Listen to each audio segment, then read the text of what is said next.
and strong. Talking Tigers all morning long. Saints exceed headlines on the screen. Breaking it down with a little caffeine. Grab your mug, come on in. Let's wake this day and let it begin. It's morning scone. Everybody on. Coffee's hot and the news is strong. Purple gold, black and gold. Stories waiting to be told from Baton Rouge to New Orleans. Talking sports and everything between. Wake up, smile, let's get it on. Start your day with morning scone.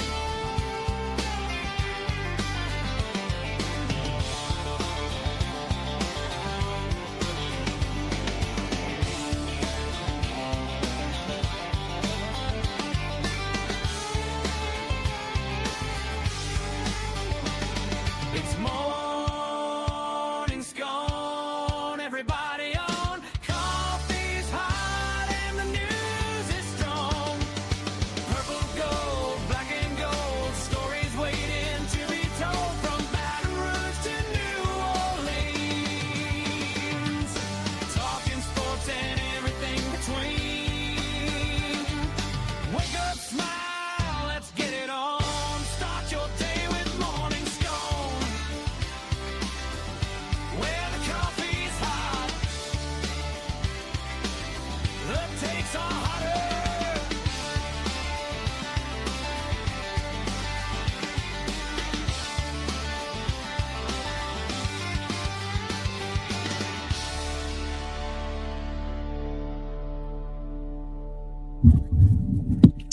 Okay, what's up, everybody? Good morning. Welcome to a Monday edition of Morning Scone, presented by Brock, the Baton Rouge Orthopedic Clinic, Parish Construction and Roofing. If you need an orthopedist, you go to Brock. You need a roof, you call the winner of the best roofing company in the best of Baton Rouge, Parish Construction and Roofing.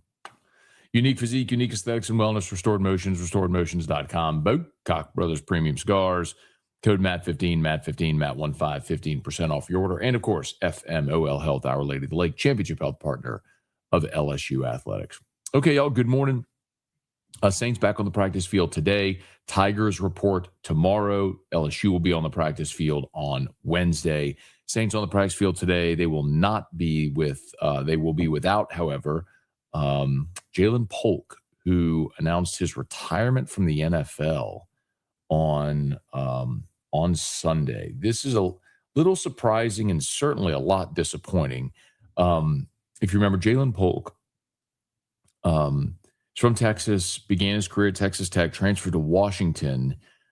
He was on the team with Rome Odunze. I mean, they were the national runner-up. They lost the national championship game that year to Michigan, and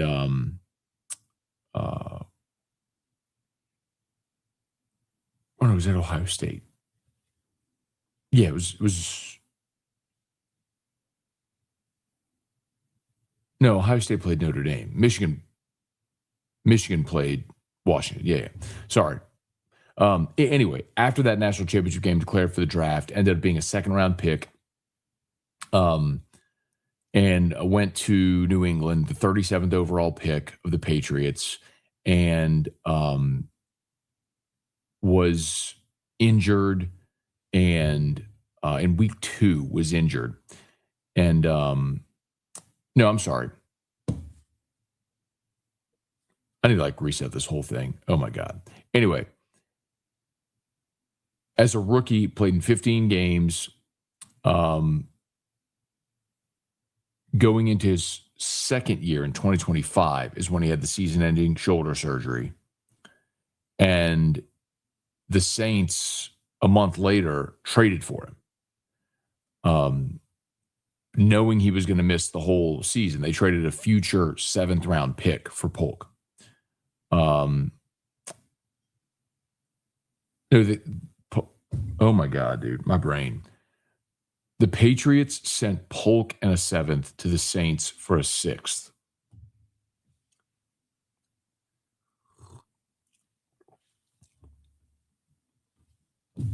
basically the Saints knew that Jalen Polk was going to need a year off. Like, he had shoulder surgery. He wasn't going to play it all last year. So he took last year off, was coming off of that injury this year, went through all the offseason work for New Orleans, was in minicamp and OTAs and all that stuff, and has been out there at the beginning of training camp, but on Sunday announced he's retiring. So it's disappointing. Don't know what's the cause, the reason. I mean, typically a shoulder wouldn't be a reason to retire at 24 years old. But then you can also wonder, why did New England trade him after 1 year? What else was lingering there? So it was a low risk, high reward scenario for New Orleans. I mean, you're basically giving up a 6 for a guy that was the 37th pick of the draft in hopes that he could become a contributor for you. And ultimately he didn't. So that's disappointing. Wish the best for Jalen Polk and whatever's next in his life. Clears the deck a little bit at receiver where you've got Olave and Jordan Tyson. And then after those two guys, the other rookie draft picks, Devon Vele, coming back. So that, I guess, takes on a little more intrigue now throughout the preseason, throughout camp. So, okay, let's say some good morning, y'all. Please smash the like button, subscribe to the channel, Facebook, like the page, share the post, podcast, subscribe on your favorite podcast app, rate us, leave a review. Hey, Brad, good morning. Thomas, good morning. Oh, you know what I didn't do? I didn't text Trivia the link yet. He's going to say, I thought you were texting me a link. Hang on. I know, making everybody wait just for trivia. Hang on. Sorry, my apologies.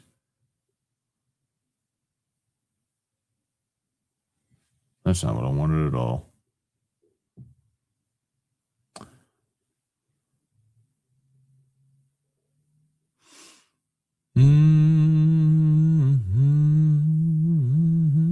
All right, there we go.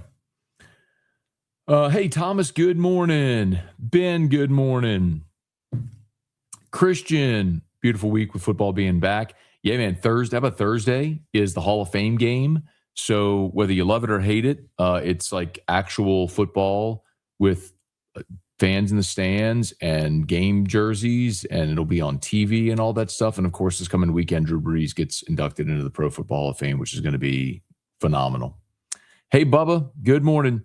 Michael Cook, good morning. Steven, do you think there should be a boat launching and trailer backing part of the Louisiana driving test? If there was, I would probably fail. The few times I've tried to drive with a trailer, I always screw it up. You got to go the opposite, to jackknife it or whatever. And I don't have a boat either. So, hey, Robert, good morning. Let's see, Brad, in college football, who do you think will be this year's Brian Kelly or James Franklin to get fired midseason? Ooh.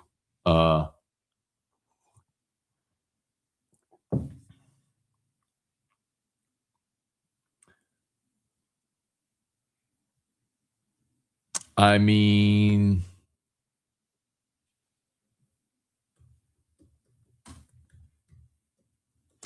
I don't have a great idea of what coaches outside of the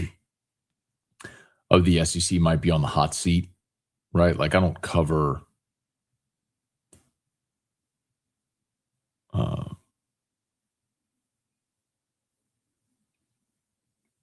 I'm just running through schools. I'm like Arizona State, but I'm like Kenny Dillingham's fine. I don't cover Cal. I'm like, well, Tasha Lupoy's a new coach. I'm like, I don't cover Washington. Well, I mean, Jed Fish is obviously safe there. So anyway, whatever. I don't know who's on the hot seat. I just know Shane Beamer at South Carolina is the one in the SEC. But think of this: they open up Kent State, Towson, Mississippi State, and then they go at Bama, Kentucky, at Florida, Tennessee, at Oklahoma, home against Texas A&M. Arkansas, Georgia, Clemson. If they lose to Bama, Florida, Tennessee, Oklahoma, Texas A&M, that stretch right there, that could be it for Beamer. Hey, Michael, Quick question. Do you also publish a video version of your podcast? I noticed Apple Podcast supports video podcasts and was curious since you share across other platforms. That's interesting, man. I know Spotify, you can post a video.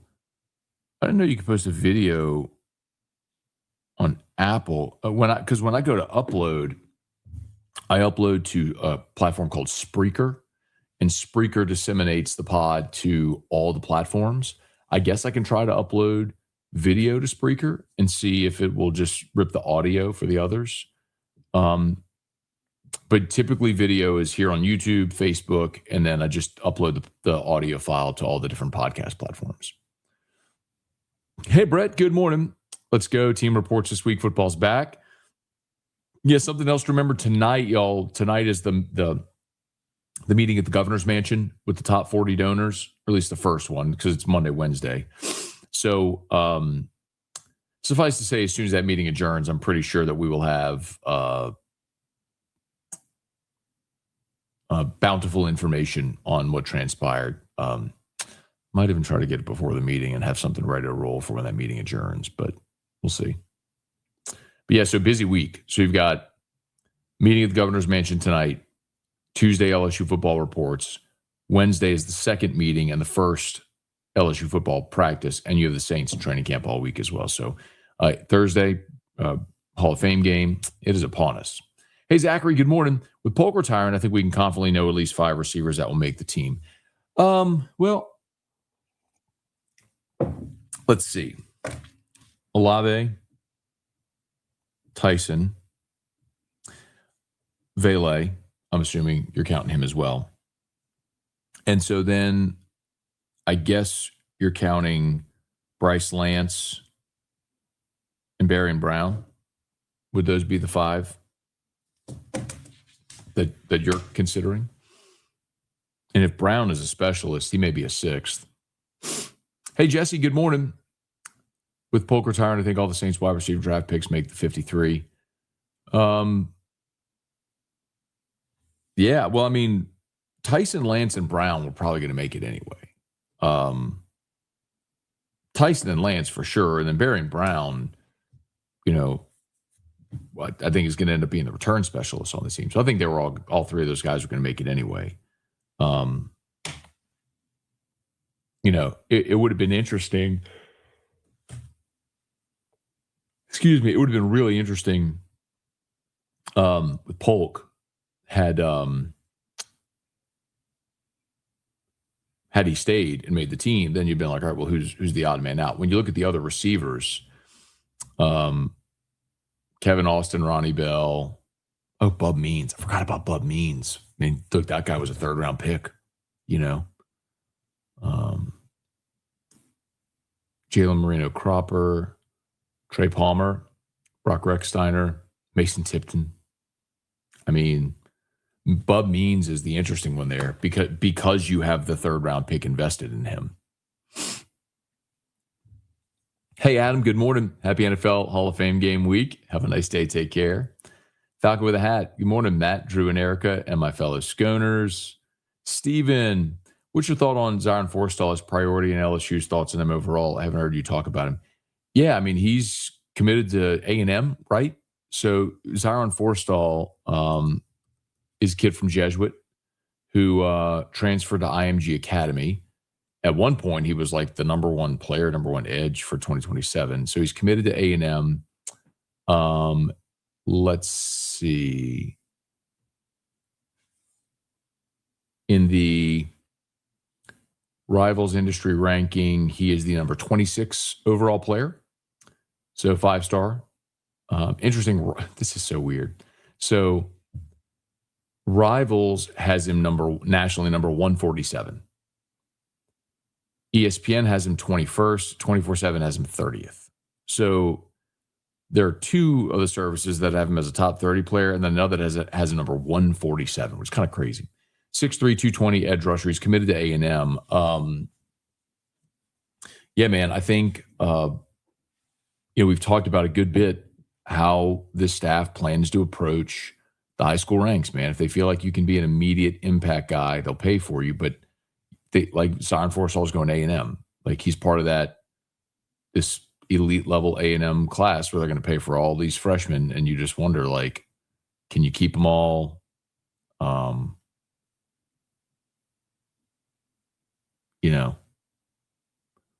Will he make an impact? You're losing Uman Mielen after this year. LSU is, and you could lose Jordan Ross. But remember, like we've been talking about all the elite edge rushers that LSU has brought in, that they recruit. I mean, that was a big part of this offseason was all the elite level edge rushers that LSU was bringing in and recruiting because they wanted two, and they've got two of them. I mean, they've got Chris Whitehead, who's number 53 nationally, and KJ Green, who's number 56 nationally. So, I mean, they've got their two edge rushers in this class. So I don't think Forstall is even really a target.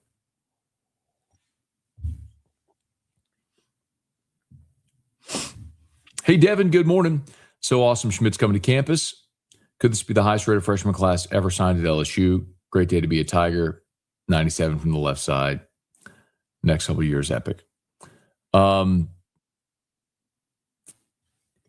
Highest rated class ever to show up at LSU? Maybe so.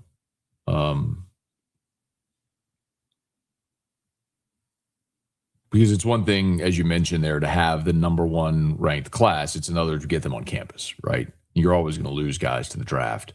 But this was the top guy in your class. So pretty incredible, man, to have Logan Schmidt on campus. Q, what up, man? Hey, Jack, good morning.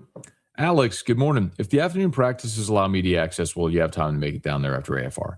Yes, so when they practice in the afternoon, it's actually going to be the evening. So it's they're at like 10 a.m. or 10 a.m. And then it's like 6:35 p.m. So I'll be able to get off the air and get over there. So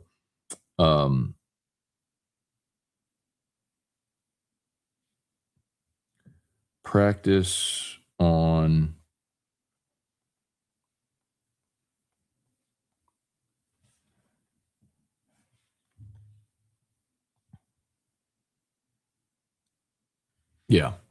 it's like 10. It's like mornings. I think Wednesday they're going to practice like 10:05, and then Thursday will be like 6:35, like in the evening, I was told. So I'll be able to get off air and go over there. Hey, Sean, good morning. Hope the Saints get a comp pick on the retirement. Wasn't he a trade? He was a trade, yes. So candidly, Sean, really nobody knows how the compensatory picks work because the NFL doesn't disclose their formula. There's a guy who runs a website or Twitter account that seemingly has figured it out because he always seems to nail the compensation for those picks. But I don't know that if it counts for retirement. It was when you lose your free agent. When your free agents don't re-sign with you, you lose a player in free agency. That's whenever you get a compensatory pick. DJ, crazy Polk news, thought he would break through and make the team because of the talent. Yeah, man, I was very optimistic about him this year. I thought that was a very, listen, y'all know that when it's justified, I'll crush Mickey Loomis. I thought the Jalen Polk trade was a really good one. Think about the receivers that you had in that room last year. Ronnie Bell and Kevin Austin and Samari Toure and Mason Tipton. I mean, you basically were able to give up a 6 for a former second-round pick and a 7. I mean, if nothing else, the 6 and the 7 almost cancel each other out. And if you hit on Jalen Polk, great. Now, you didn't, but, what did you lose? I'm okay with it. I thought that was a low risk, potentially high reward deal, and I had no problem doing it. So wish it would have worked out, man. I did, man. I need a few sips of coffee. Hey, Phil, glad you're back safe from New Orleans. Thank you, Phil. Appreciate it, man. Did the Saints get a but I don't. Let me see.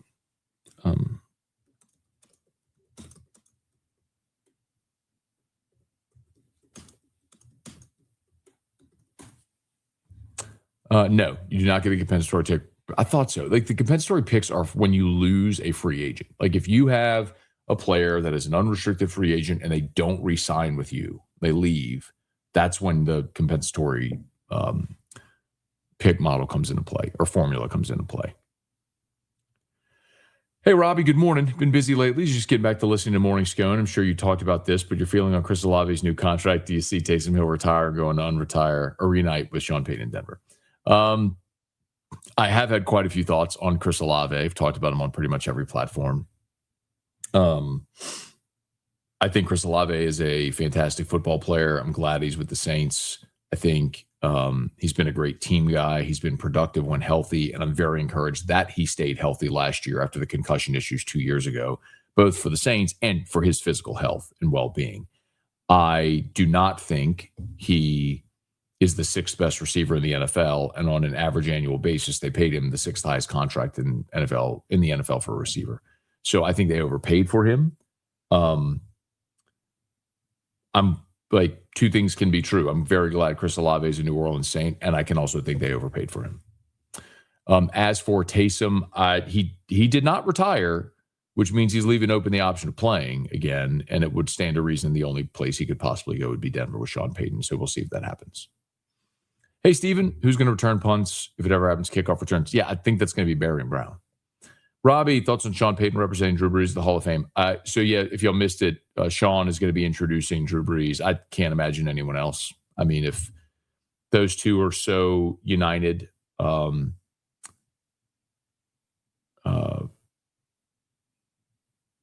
mean, their careers and trajectories and legacies are joined, and that's great. I'm thrilled for him. Hey, Dad, good morning. Chance, does signing a veteran receiver seem likely after Polk's retirement? I don't know, unless if they feel like they need a camp body. I don't know that they necessarily feel like they have to add someone there. So I don't know necessarily that that's the case, especially considering the fact that you drafted 3 receivers and you traded for Vele a year ago and you just paid Olave. I don't know that you necessarily need to go add anybody. Hey, Michael, good morning. So yeah, for the start of the show, he said he wasn't getting the notifications. Lou, I get the very good veteran quarterback coming back, but I don't understand why everyone is so high on Ole Miss. Well, that's part of it. You know, obviously, is you have Trinidad Chambliss and Kewan Lacey back. And they do have some good players returning as well. Will Eccles is a great defensive lineman who's returning. Their kicker is returning, who's awesome last year. They got a good core, good solid core and foundation. The thing that there's a couple things why I'm not super high on Ole Miss this year. Number one, it's the thing I always talk about, and this isn't just unique to Ole Miss and Lane Kiffin. It's that coaching matters, and I don't know that you can lose the same way that when Kalen DeBoer, who's a very good coach, went from coaching Washington in the national championship game, leaving for Alabama. I said, like, Alabama is going to regress because you can't take the greatest coach ever, remove him, and think you're not going to skip a beat. So clearly they regressed under DeBoer at Alabama. That's happened.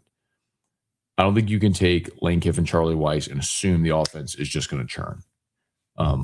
We see it all the time where you take coaches and play callers away from an offense and it regresses. Look at the Philadelphia Eagles with Kellen Moore. They go from winning a Super Bowl, Moore leaves for the Saints, same offense, and look what happens. Look at Detroit. Ben Johnson goes to become the head coach of the Bears. Same players, same everything in Detroit, and they missed playoffs last year. Like, it's a real thing. So I think that's a big part of it. And the other, I think, is Ole Miss's schedule. They open up with Louisville, then play Charlotte. So they should be 2-0. And then they have LSU at Florida, at Vanderbilt. Well, open date at Vanderbilt. Missouri, and then the gauntlet. They're at Texas, Auburn, Georgia, at Oklahoma, Wofford, Mississippi State. So when you look at LSU, at Florida, at Vandy, at Texas, Georgia, at Oklahoma, that's half their schedule right there where I could see them losing those games. let's say they split those games. They split those games, they're 9-3, and they likely miss the playoff. I think that's likely what happens for Ole Miss. There you go, trivia. Gotcha, man. Hey, Seth, good morning. Do you have any good recommendations for places to stay in Baton Rouge? I've looked at some hotels downtown. Do you know of any other places around that are close to campus? So, Seth, my sponsors are Watermark and Renaissance. Same ownership group. Watermark is downtown. Renaissance is on Bluebonnet, right near I-10. Watermark is gorgeous. It's a luxury hotel in downtown. Super convenient to campus. You just come right down Nicholson into campus. Renaissance is where the team stays the night before the games. That's on Bluebonnet. Easy access to I-10, so you can shoot right down I-10 into campus. So those are my two recommendations. They sponsor my show. They're great properties, wonderful people. That's my recommendation. Bailey, Trada said he wasn't going to leave, but I remember you saying if they didn't pay him, he would have. I wouldn't have blamed him, but I remember that right. I don't know that it ever got close, Bailey. What I said was that Trades wasn't going to take less to stay. You know what I mean? Like, he wasn't going to take a hometown discount per se. And they were always pot committed to keeping him. So I don't think it ever got, I don't think it ever even got there. You know what I mean?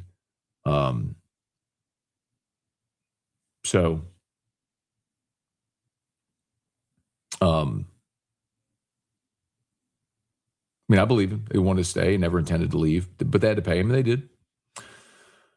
Hey, Jacob, good morning. Ryan, good morning. Mike, what's up? Zachary, got it. Kelly, Michael, good morning, y'all. Yeah, that's a great one. Yeah, sure. Yes, Mike Norvell.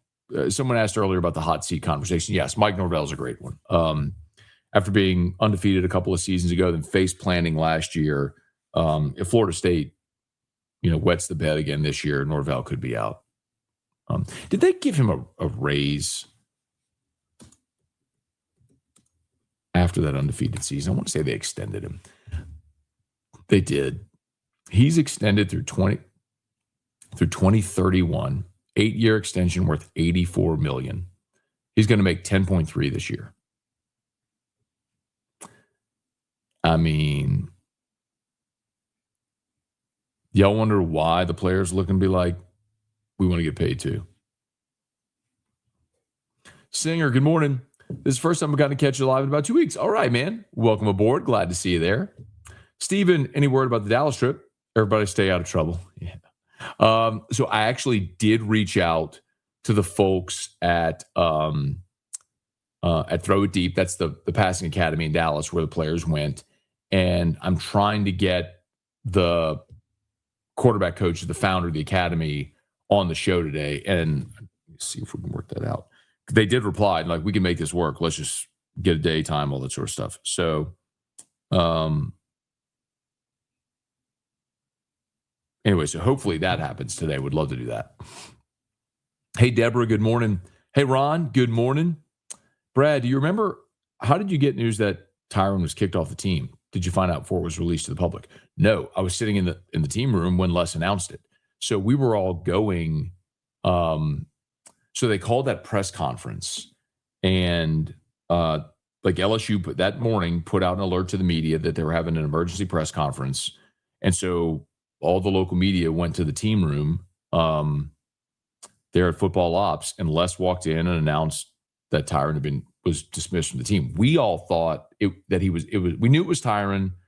We thought it was a suspension, like maybe a multi-game suspension or something like that. But that he was dismissed was shocking. I mean, as shocking as it was to everybody else, it was to us too, I think. And also keep in mind that was 2012. So I was so my first season was 7. So that was my 6th season covering the team. My 3rd year having AFR. So I was still green at that time. Certainly didn't have the resources and connections and things like I do now.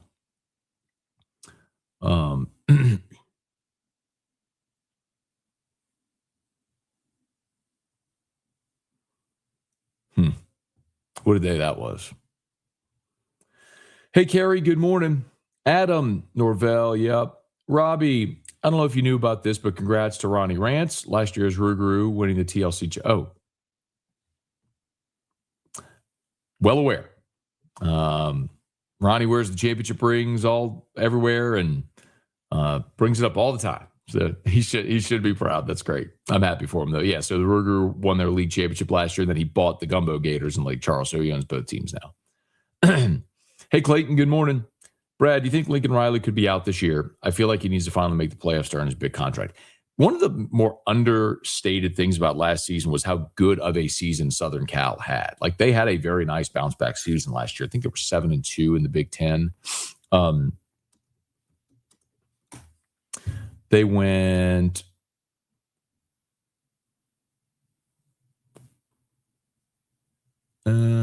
sorry.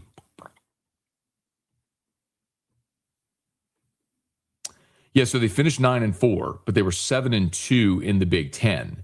And then they lost their bowl game, and then they lost to Notre Dame. So they went 9-3 in the regular season with the loss to Notre Dame. Their two losses in conference were at Illinois and at Oregon. So they lost 3 games, all road games. So they lost at Illinois, at Notre Dame, at Oregon. And the Illinois game was 34-32. It was a close one. And then they lost their bowl game to TCU to go 9-4. But so they were 9-3 with 3 road losses. So it was that, and they were 7-2 in the conference. It was actually a nice bounce back for them. So actually, the way we talk about Texas last year going 9-3, well, if they hadn't played at Ohio State, well, you say the same about Southern Cal because they were 9-3 and they lost at Notre Dame. If they didn't play Notre Dame and played Indiana State, it would have been 10-2 and made the playoff. Hawkeye, Schoon, could just be me, but I feel like Winnie Watkins is being slept on. Already knows Kiffin's offense. I think he'll be our best wide receiver till the other guys catch up. Yeah, I don't think Winnie Watkins is being slept on.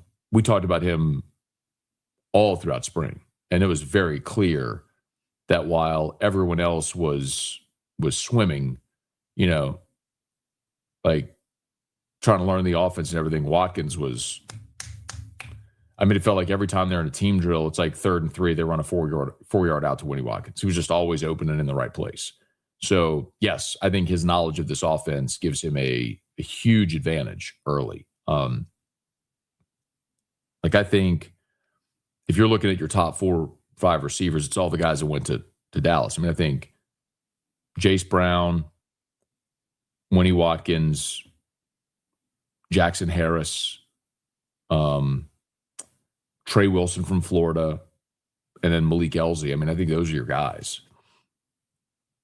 Hey, Bradley, good morning. Steven, who do you believe is the all-time TV voice of the SEC? Vern Lundquist, Big Game Brent, Sean McDonough, Keith Jackson. Yeah, Ron.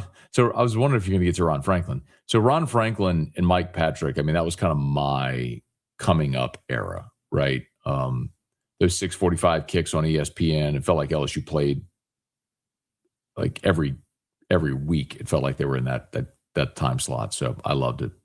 Parish Construction and Roofing.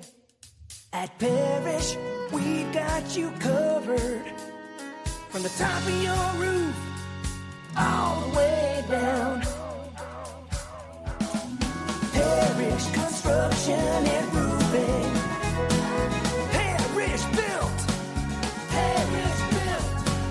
Parish built. From your hometown, parishbuilt.com. Okay, Parish Construction and Roofing. Remember, if you need an orthopedist, you go to Brock, you need a roof, give us a shout at Parish. Unique physique, that's the GLP-1s, lowest prices, never any contracts. And, of course, My Unique Aesthetics. They now have female hormone replacement therapy as well.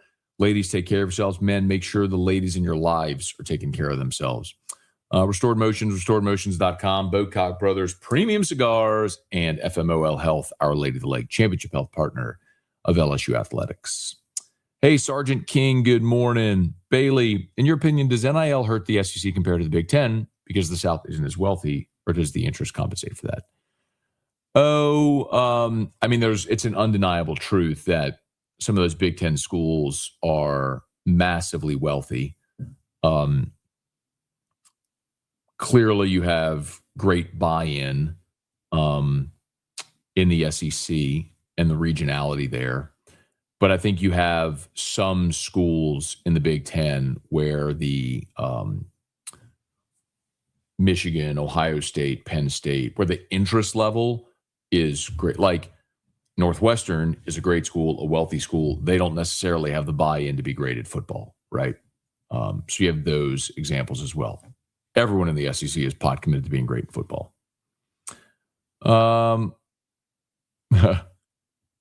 Green. Hey, Matt, I know Jay said he was going to make the numbers work. Do you know who lost their spot? I don't think anyone needs to lose their spot. That's what Jay said on my show, was that they were good because of the DSAs. So I do not believe I believe they had enough space. Robbie, thoughts on Kentucky head coach Stein, who's a young offensive-minded play caller, success he had at Oregon.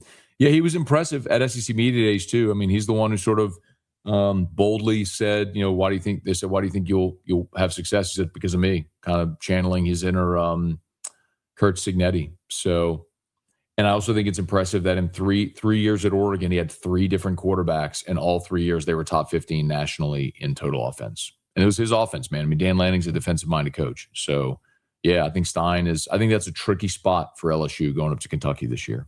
And they did well in the portal, man. Kenny Minchie coming in from Notre Dame. Guys like Nick Anderson coming in from LSU. They went out in the portal, and the running back from Texas, I'm blanking on his name right now. They went and added some dudes, man. That's a tricky spot. Hey, Steven. First day of 6 a.m. football practice. Oof. Andrew, Ricky, good morning. Singer, do any remote shows from Don Juan? So Fridays AFRs for home games will be at Don Juan this season. Dalen, what was your probability of Schmidt coming to campus before the draft? Before the draft was virtually zero, like 0.0000001%. Like he had no intention of coming to campus. He was always assigned. They knew it. The LSU knew it. Coaching staff, like everybody knew it. He had no intention of coming to school. And Cleveland screwed up. Cleveland drafted him blind, and they overspent their draft pool on other guys, and they took what they felt was the best available player who they knew didn't want to go to school, and so they figured he'd take less, and he didn't.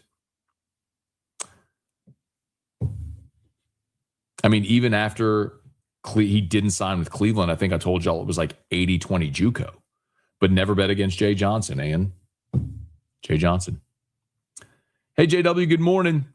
Tiger Poppy, Antonio, good morning. Good morning, good morning, good morning, good morning. Ryan, good morning. All right, y'all think we're done.